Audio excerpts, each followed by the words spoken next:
Hi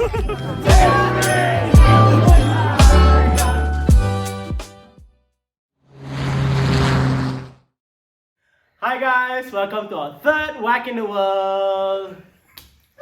Um, yeah, my name is Adel. I'm studying accounting and finance. I'm in my first year and part of Societal Events Associates. And I'm Greg. I'm a second-year international management student with finance, and I'm also the events coordinator for WAC this year. I'm Wishu and I'm studying mechanical engineering in my first year. I'm part of the operations team. Yeah. So yeah, today we're gonna be talking about education. So let's dive right into it. Anyone want to go first? No, you can go ahead.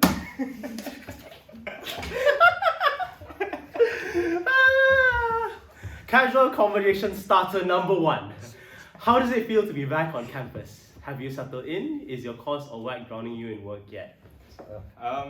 If I may start, I've been settling pretty well, I think. My classes this term have been very, very interesting. And I wouldn't say it's very challenging. In terms of work, it's actually, I'm spending my time 50-50 between my coursework and WAC, if I'm being honest. How about you?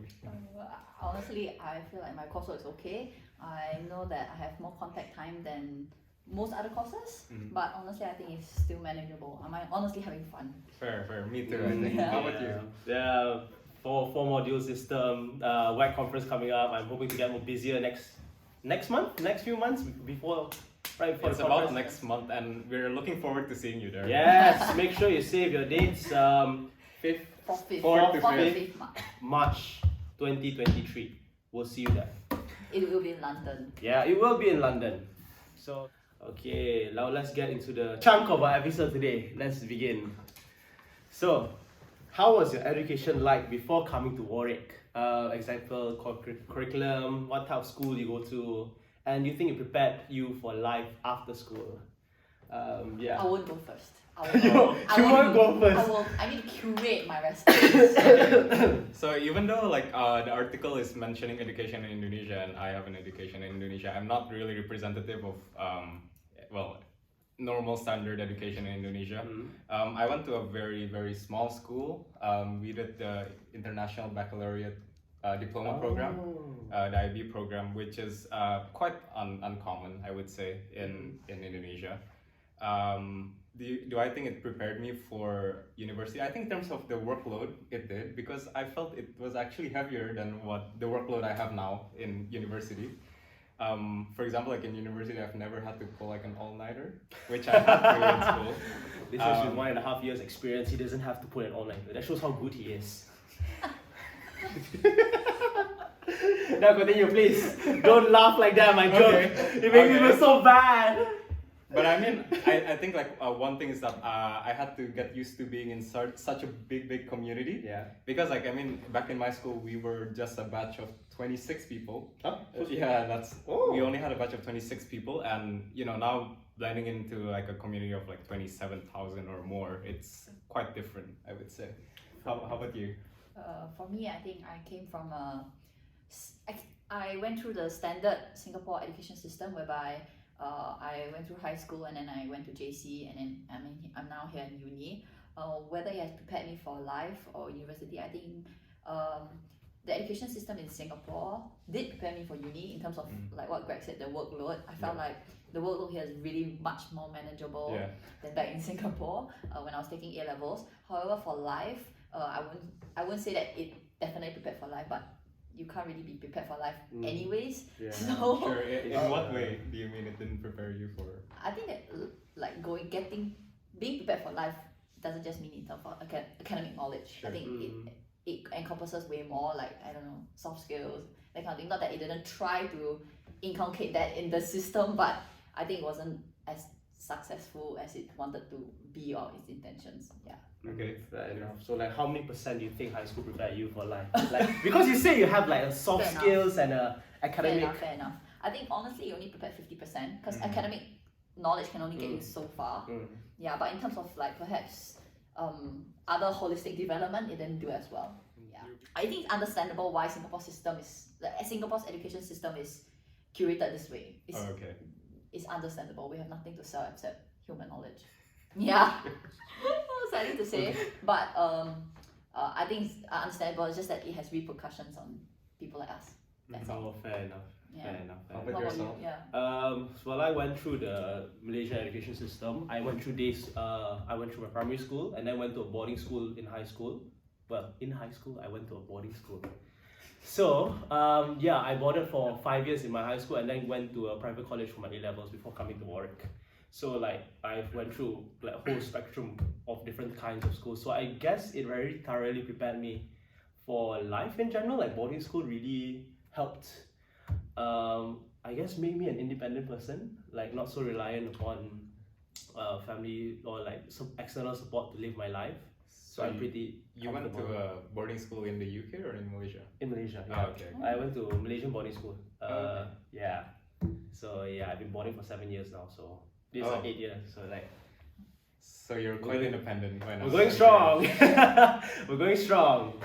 So yeah, that's my high school experience. How's workload for you then? Workload, as in, what do you mean? Like Like in terms of comparatively before and after coming to Yeah. Warwick. Mm.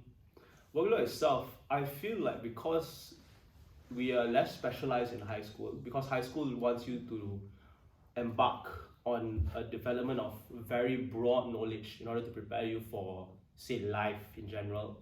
So like, because we learn a lot more, so the workload generally is a lot more in high school. But that could also be our capacity at 17 years old, at 16 years old, thinking that, oh, that's the limit of what I can do within my 24 hours of a day. So, Sure. yeah, it's all relative. But I feel like it was more challenging in high school, trying to get the grades in order to make it into uni or make it into the A levels program. Fair enough. So yeah. So let's see. Next up is in reference to our recent WITW article. Do read it. It was written by Isabella. It's a very good article, by the way. Especially for previously colonized countries, the education system can often be deeply flawed, inheriting systematic problems from the country's colonial times. Ooh. What would you say are some of the biggest problems present in your country's education system? If I were to go first, I would say like in normal state schools, I wouldn't say the problem is access to education, because I think in recent years access to education have been pretty good, and it has been increasing pretty much in all around Indonesia, which is where I'm from. But I think quality of education still remains to be a problem.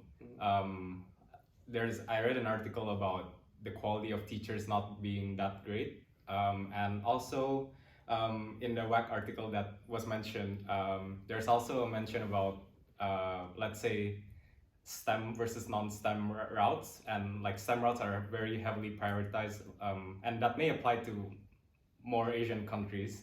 But I think in Indonesia, like non-STEM students, let's say business or like other social sciences or also arts, especially arts, is very, very looked down upon. And I think like that's an issue, because we don't just want a society full of STEM people. We also need people doing the arts and also social sciences to make a functioning society. That's true. How about you, Wei Shun? For me, I think the problem with Singapore's education system is that it's too heavily focused on academics, as you guys may know. It's a problem because I think now we are trying to focus on because of like globalization and stuff like that. We are trying to move towards bringing forth holistic education, whereby a person is not just only well-rounded in terms of academics, but also well-rounded in other areas, building interests, other skills, and stuff like that. As much as because of it being so heavily focused on academics, it brings upon a lot of stress, mental health issues, and etc. As much as it's a problem, I think I would say that it is perhaps still necessary for us to be heavily focused on academic knowledge. I think it's understandable. Sure, That's but for us. I think like to add on to that, the problem in my country is, for example, like you said, in Singapore, the problem is they perhaps don't have enough free time to discover their interests. And I think in Indonesia, it's not the case where you have too much workload. In fact, I would say like it's Manageable. possibly not good enough, because students in Indonesia have the time to do these like stupid things, such as like having turf wars against other schools, which a lot of people unfortunately have died because of it. Yeah, no, it's not. But I mean, I think that's something that needs to be worked on, and I think the quality of like education and like human capital needs to be improved to stop those kinds of barbaric things from happening. Barbaric enough. things from happening. Yeah.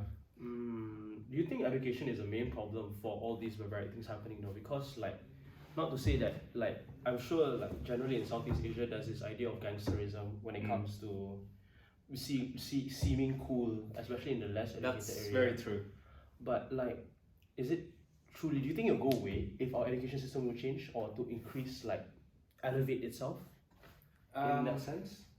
I think it's very difficult because, like you said, there's always this pursuit of seeming cool, and if you win like a school turf war, as stupid as that sounds, your school will gain prestige, and this kind of thing really needs to go away for Indonesia to develop in terms of education.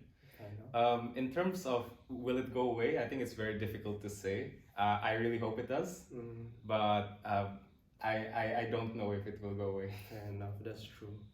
That's true. Generation change is quite difficult and is a problem that can't be solved in our lifetimes, but we can try. We can still try. So speaking from my perspective, biggest problems. I am personally happy with mine. Like if I'm being honest, I'm very happy with my education journey so far. I guess that You're one of the rare few. rare few, I guess. But like I've had like a wonderful experience in primary school, high school, and like even in A levels, despite the pandemic and whatnot. Well, that's obviously a discount point no matter where you are in the world. But like it was a good pursuit for me. I guess like one of the biggest problems, quality of education. Yeah, back to basics is always going to be quality of education. Sometimes, like, in the pursuit of having enough education for everyone, we might miss out on certain opportunities to enhance the type of education that we offer to children, especially when it comes to building syllabus or building curriculum that can help develop people holistically, like which mentioned.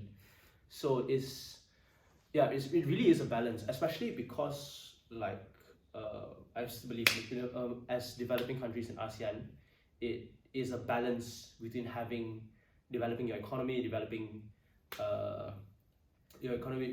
your human capital. Yeah, human capital, etc. Hence, they will want to focus more on STEM subjects rather than arts and crafts, or so they claim. So it might jeopardize people whose talents could have shown through a much more constructive education system in the long run. That basically takes into account different fields of interest that people may have. So it's not just people wanting to be engineers, doctors, and that sort of thing. Yeah. Do you think that's an issue that should be tackled? Like, by emphasizing on STEM subjects to develop our country, do you think we miss out on the musicians, the artists, or the talented sportsmen that could have represented our country in these few years that we have this generation? I think it's difficult to say. I mean, if we emphasize on STEM, then yes, there will be people who want to be something else that may be forced or directed by their parents to go into STEM fields.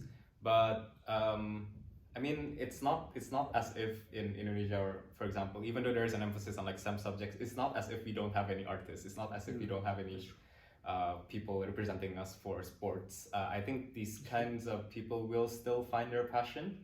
And personally, I'm not too worried about that. And I just hope that people just find something that they're passionate about, and that, well, the saying goes like you never have to work a day in your life. That sort of thing. That's true. For me, I think there's, like what Greg said, there's definitely a trade-off. If you focus too much on STEM, then obviously you are missing out on people who may be talented or really, really good in other interests that may not be as heavily focused. But I think on the whole, for Singapore, at least there has been a shift in terms of focus, whereby we don't just want to focus on these STEM people who are, perhaps going to be professionals in the working force and stuff like that. But also we have been trying to put up systems that will help develop Singaporeans in other areas as well, in terms of music, art and stuff like that, so that they're able to also pursue what they're good at, and perhaps they may make also a decent living for themselves. So I think Singapore is also trying to be more encompassing in terms of everybody's needs and like wants and interests as well. Well, that's good to hear. Then that's I guess what other countries are aiming for. I suppose. That's true. That's true. Hopefully.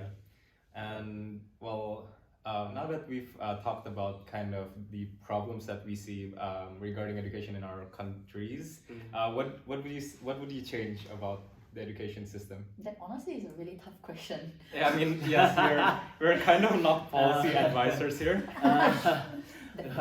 Sure, ask the first year, second years what they change about the education system. We haven't finished our education system yet. Give us a few more years. But what would we change? In an ideal world, like you'd have more teachers, better teachers. You would have systems integrated to allow people to pursue their passions, to pursue their dream careers. But like what economics say is a finite amount of resources in this world, and finite, like infinite ones that we have in our system. But let's reframe it a bit more. What's the one thing you would want for your education system to be? I think in terms of, for example, in the workplace, right? I think what'd be great is if education system is kind of in a way where people are kind of already equipped with practical skills, because I think it's kind of difficult for employers nowadays to kind of find people who are adequately trained and who are basically good enough for the company. And I think like one of the problems with talking from business executives in Indonesia is that it's difficult to find employees as of now. So I think like in terms of you saying like what I want to change exactly is probably that, in terms of a more practical sense. Yeah. Surprisingly, I thought because you guys have one of the highest populations in ASEAN itself, but yes. Why is it so difficult for employers to find? I think it goes back into my main point about quality of education being the problem, because I mean it's kind of difficult for me as a just a normal citizen to say like where our tax money goes to in Indonesia, but it's a pretty widespread thinking that there's corruption in pretty much every sector. Even if it's not my place to say it, but I just hope that more funds can be allocated to like building better schools, better facilities, infrastructure, and training teachers to be even better than now. Yeah, that's a really good answer. I think for me, like what you said, I'm not policy advisor, but honestly, if there's one thing I would like to change about our education system, is honestly the definition of success. I think I think from young we've been taught that maybe the only way to like so-called this definition of success is through doing well in school, doing well in your grades, so that you'll be more employable and stuff like that. And because of that, of course, there's a lot of focus on doing well in school. Even at primary school, when you're mere age of 10 to 12, you are like forced to do a lot of mock tests just so you can do well in that one exam. It's like so defining that it's supposed to like set your path and stuff like that. I don't have a policy change per se, or I don't have a policy change to suggest. But if that's one thing I hope to see perhaps in the future, whereby we're not so fixated on trying to achieve this ideal concept of success, whereby it's only perhaps achievable through doing well in school, grades. I mean, all of us can also still be happy and confidently walk on our own path, just doing what you like to do, like even as musicians and stuff. And I think this brings back to the same idea whereby, there's a lot of focus on STEM, because we all know that, if you go through this route, you are definitely be more employable, you'll be getting a job that's higher paying and stuff like that. And so all of us would try not to deviate too much from the main subjects that would perhaps bring us to this idea of success. I think it's more towards like it's a sure thing, or it's a guarantee. Almost guaranteed thing. True. Yeah. It's an easy thing to fall into, because it's quite binary. Grades are very binary in that. Either you do well or you don't. Yeah, you do well or you don't. So it's like, it's a very easy thing to fall into. Yeah, it's an absolute measure of how well you think and stuff like that. Yeah, so that honestly it's a bit, not very good. But honestly, I can see why, like, the system is like that. Yeah. Sure. That's true. And how about in Malaysia or? One thing I would want for my education system, I think that one thing I want at this point in time would be, I guess it's quite similar parallel to what Wishan said about having a very stringent education system. I feel like, and this is very specific to primary schools, so I want children at these ages to be able to dream more. So like, I have no idea how to go about it. I am not education policy maker. I'm studying accounting and finance. I'm more of numbers person rather than psychology or developmental studies. But I don't want their childhoods to be dictated by grades or binary decisions. Like maybe have more passionate teachers, maybe have more open-minded teachers that encourage them to explore, to dream, to not curate their direction in life, but to expose them on what it could be, rather than just chucking them in the system and then expecting them to follow the whole way through. So like, just make it more open. But it is a very far dream, to be perfectly honest. Yeah. Especially with how education systems work in general.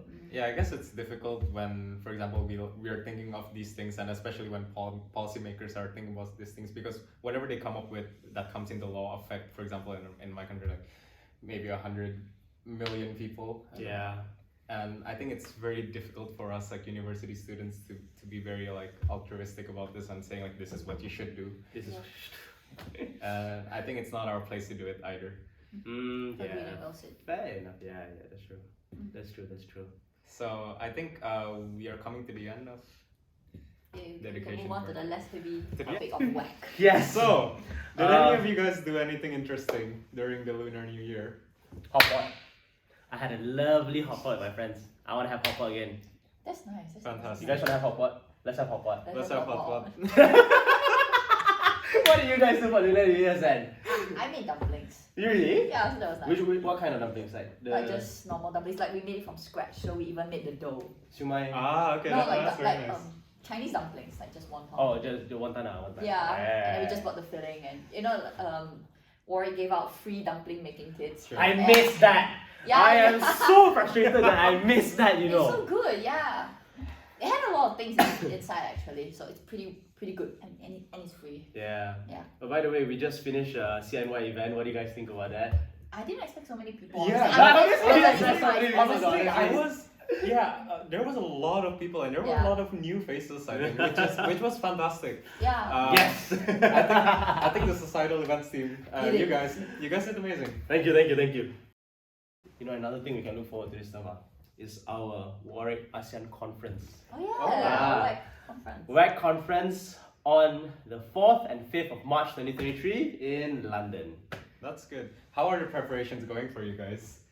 I need to be mindful of my words. This guy is my boss. Hey, he's my boss as well, Honestly. Fair enough. Yeah. Honestly, I would think the preparation is going pretty smoothly. I mean, at least on my end. I feel like the work, like honestly, it's alright. It's manageable. Okay. Yeah, that's for me. That's good to hear. We like to keep a positive image for our associates.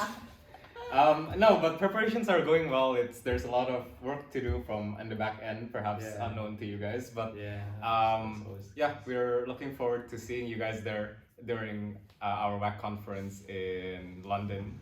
4th to 5th March. 4th to 5th March In London. 2023. KCL Right Hall. And KCL, are you guys looking forward to the 7 rehearsals we're doing? We have 7 rehearsals? Yes. Oh no! No, I'm not looking forward to that at all. Good for you. Anything in the conference that you guys are looking forward to in particular? I think in terms of the content, I'm looking forward to how we'll structure the conference, like in terms of the China panel and also the Western panel as well, which is something new we're doing for WAC. It's like a discussion about how let's say the US or like the Western world is influencing ASEAN and also China as well. And so far from the speakers, we've been getting very good speakers. So Yeah, honestly, I saw a bit of like the the speakers with list. the list, and honestly, Yeah. one of them I was quite interested in. Yeah. Yeah.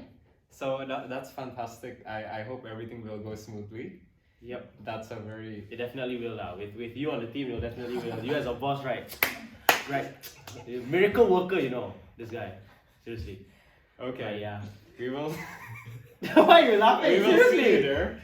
Yeah, we'll see. Yeah, we'll see you there for the third time in this video, 4th and 5th March 2023. 23 KCL. KCL. See you there. See you there. Bye bye. Bye. We could be looking forward to, guys. Where's the Whack. Whack. That's what we're trying to do. It's We're a segueing bit. into that. Give us a sec. I thought so much on your own like drawing modules. It's interesting.